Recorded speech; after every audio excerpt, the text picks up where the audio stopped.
Sir, आप प्रधानमंत्री के करीब कहे जाते हैं। अहमदाबाद और दिल्ली में चर्चा रहती है। तो पहली बार नरेंद्र भाई की निगाह आप पे कब पड़ी, कब मुलाकात हुई जीवन में? सच्चाई ये है कि गवर्नर बनने से पहले मैं कभी भी प्रधानमंत्री जी को मैंने देखा नहीं, साक्षात रूप में कभी मैं मिला नहीं। माननीय अमित शाह जी से कभी मैं मिला नहीं, कभी सीधा साक्षात्कार हुआ नहीं। ये सच्चाई है। गवर्नर जब मेरे को बना दिया और उसके बाद कटसी कॉल के लिए मैं गया तो पहली बार मैंने उनके दर्शन हुए थे, पहली बार मैं मिला था, उससे पहले कभी नहीं मिला।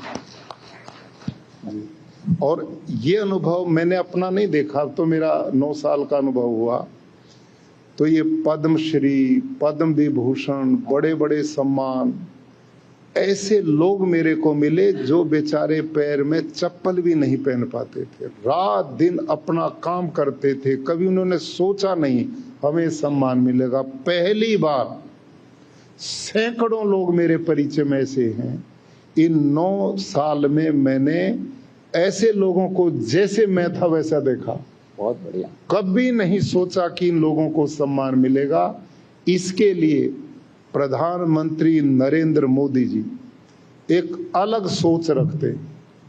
इस राष्ट्र के प्रति उनका चिंतन अद्भुत चिंतन है। एक प्रधानमंत्री के रूप में आप उन्हें कैसे देखते हैं?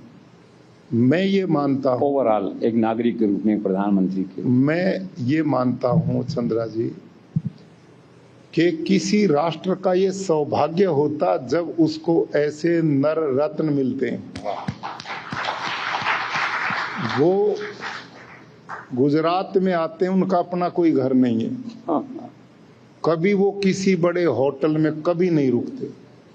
राजभवन में एक छोटा सा कमरा, उसमें ही वो रुकते। और इस बीच में अनेक बार स्वाभाविक है कि मैं उनके संपर्क में आता हूँ, बातचीत होती, मैं उनके उठने को देखता हूँ, काम करने के तरीके को देखता हूँ। लगभग वो मेरे ख्याल में जो मैंने देखा है 4 घंटा सोते होंगे। राजभवन में कई बार 12-12 बजे तक तो वो मीटिंग ही लेते रहते हैं। मीटिंग का तरीका क्या है, 3-4 हॉल हमारे छोटे बड़े, एडवांस वहां लोग जिनसे बात करनी वो बैठे, दूसरे में बैठे, तीसरे में भी। वो सीधा एयरपोर्ट से आते हैं, पहले इस कमरे में पहला टाइम वहां मीटिंग लेते हैं, खत्म होती दूसरे में चले जाते हैं, उससे तीसरे में चले जाते हैं। मतलब पीछे से दूसरे प्रदेशों से आ रहे हैं जहां पूरा दिन उन्होंने काम किया, आते ही यहां जुड़ जाते हैं।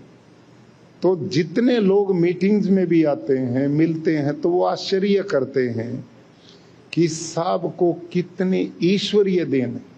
ये महाकर्म योगी हैं। ये सामान्य व्यक्ति का काम इतना निरंतर अनथक काम करना, ये सामान्य व्यक्ति का काम है। और हर क्षेत्र में भारत का कोई ऐसा विकास का क्षेत्र नहीं है जिसमें उनकी गहरी पकड़ना, और छोटी छोटी चीज को वो इतनी बारीकी से एक प्रधानमंत्री देखता होगा, और मैं सोच ही नहीं सकता। एक बार की घटना, जब स्टैच्यू ऑफ यूनिटी का शिलान्यास चल रहे थे कुछ कार्यक्रम, मेरे को सौभाग्य मिला उनके साथ, मैं बिल्कुल साथ में था। साथ में हमारे प्रदेश के उस समय के मुख्यमंत्री जी थे। वो हाथ में कॉपी पेन लिए हुए थे, क्योंकि हर 10 कदम पर एक निर्देश मिलता था। हम घूम रहे सड़कों पे, जहाँ स्टैच्यू ऑफ यूनिटी का, यहाँ ये बनाइए, वहाँ टूटी में पानी टपक रहा था, ये पानी व्यर्थ जा रहा, इस पर ठीक टूटी लगाइए। कहीं तार पड़े हुए थे ओपन, इसमें कोई नंगा हो सकता, बच्चे का पैर ठीक सकता, दुर्घटना हो सकती, इसको ठीक कीजिए। यानी कि देश का प्रधानमंत्री इतनी बारीकी से एक एक चीज को देखना और उसका निर्देश देना, ये एक अद्भुत, ये वही व्यक्ति कर सकता जो धरती से जुड़ा है। उन्होंने उस जीवन को जिया है जो बहुत बड़ी संख्या में लोग जीते थे। उनके दुख और दर्द को वो नजदीक से जानते हैं। इसी का परिणाम है कि आज भारत का 10 साल में 25 करोड़ लोग गरीबी रेखा से बाहर आ गए।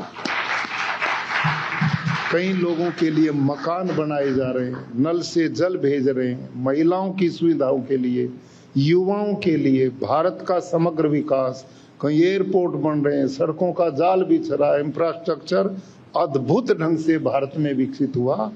और इसके साथ विश्व में भारत की ऐसी प्रतिष्ठा आजाद भारत के बाद पहले किसी ने बनाई तो वो प्रधानमंत्री श्रीमान नरेंद्र मोदी जी, जो विश्व नेता के रूप में, सर्वमान्य नेता के रूप में सबके दिलों में सम्मान का भाव प्राप्त कर रहे हैं। ये उनका कर्मयोग, उनका निस्वार्थ देश सेवा और रात दिन अपने जीवन का पल पल राष्ट्र के लिए समर्पित, ऐसा मैं मानता हूं।